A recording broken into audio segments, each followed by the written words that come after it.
Good afternoon. Let me add my own personal welcome to all of you. Yawar talked about a journey of consultation, a journey of strategic definition. And it all started here with all of you. You've had ample opportunity. But if I was sitting where you are, and I was listening to the chairman and the CEO, I would only have one question in mind. What's in it for me? Swift has changed in many ways. 2 years ago, we were talking about customer centricity and putting you at the helm of the company. That's what the journey that Yawar talked about is all about. We deal with common challenges by creating unique solutions. That's Swift. And then we want strategy. We went and talked to you, community consultation. We looked at the market trends from a business perspective. We looked at technology and what technology can offer. We looked at competitive analysis, yes. And then we looked back. Where do we come from? Where have we succeeded? Where have we failed? And what lessons have we learned? And that was an interesting, very interesting journey. 2010 and our delivery over the last few years really was an inflection point for us. And then the crisis hit us. If it hadn't been for the crisis, we would have outperformed 2010 yet again. We just matched it. We looked at competitive analysis. Yes, there is competition to Swift. That is market share in payments. Yes, that is a correct estimation. When people say Swift is a monopoly, clearly is not the case. So more to do. Mileage left in the core of Swift. You don't want to be in the do-it-yourself business. You don't want to receive toolkits. You want complete solutions at the right time that you can go and implement. Share risk and co-investment. Yawar told you, you are ready to invest with us. And we are happy that that is the case. The partners are ready to invest with us. And we are happy that that is the case, and we should. That's what underpins everything and anything we've written about 2015. An understanding of what the mistakes, the strengths, and the weaknesses of the past look like. Shall we? 2015. Deepening the core. There is more mileage in the core. The franchises are strong. We need to do more of that. And we should not lose sight of the 99.999% availability requirement. We should not lose sight of the standardization requirement. We should not lose sight of the quality of service. That, you have our commitment. And local communities I like to spend a minute on, because that is clearly the next frontier. It's a little known fact that 50% of our volumes today are already domestic, country A to country A. 50%, 50.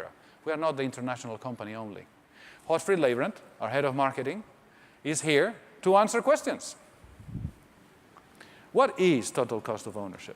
It is more than just the Swift traffic. You've talked about the price reduction of Swift traffic, and I think many of you would ask, well, our total cost is much more.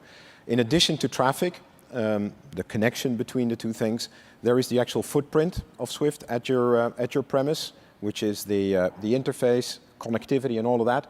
And behind that is the whole iceberg, if you will, of training, of integration services, of keeping the thing up and running, customer service, everything that you need to maintain the Swift connectivity. And our estimate is that for every euro you spend on Swift traffic, you spend another 4 on that whole iceberg that goes beneath it. Okay, let's move into interoperability. What's that word about?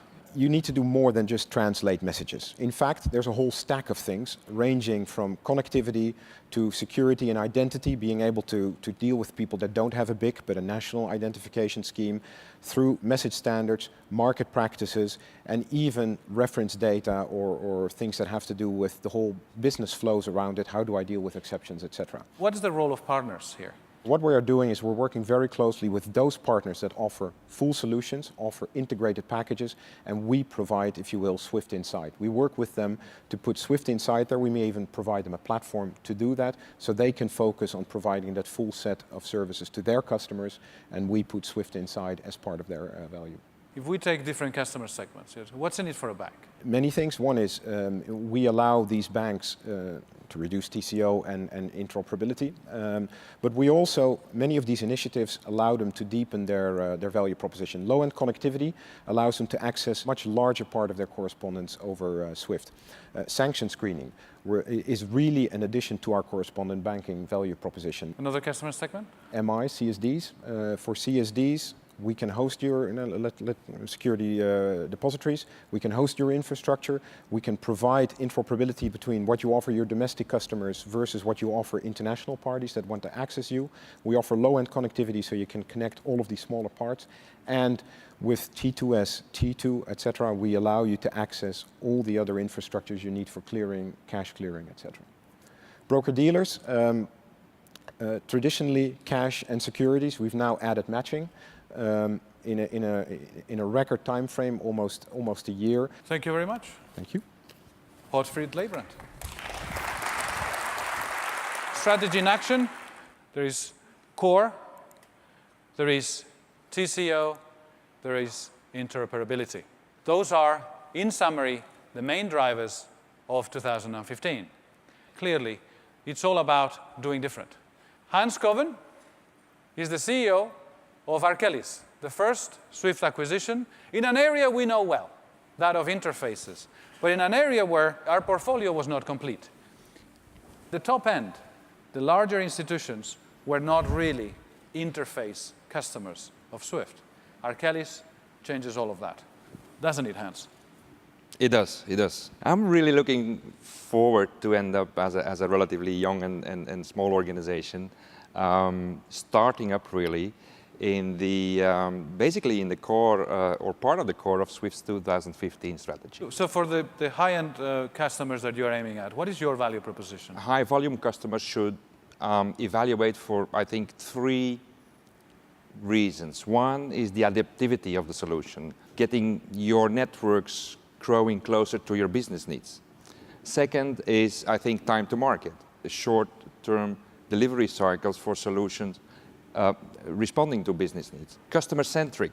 I think it's a highly customizable, configurable platform, allowing to do kind of tailor-made solutions being put out there. Adding to that, I understand what TCO is all about, I think. We're absorbing a lot of that, together with the interoperability because of the standards and the networks, of course. Thank you very much, Hans. Thank you.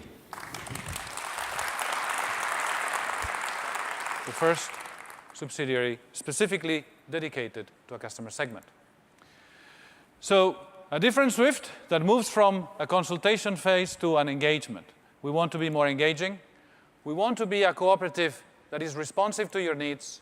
We want to be not only smart, but very much innovative and agile. With that, ladies and gentlemen, I hope that you have a wonderful Sibos week and that we deliver to you another best ever. Thank you.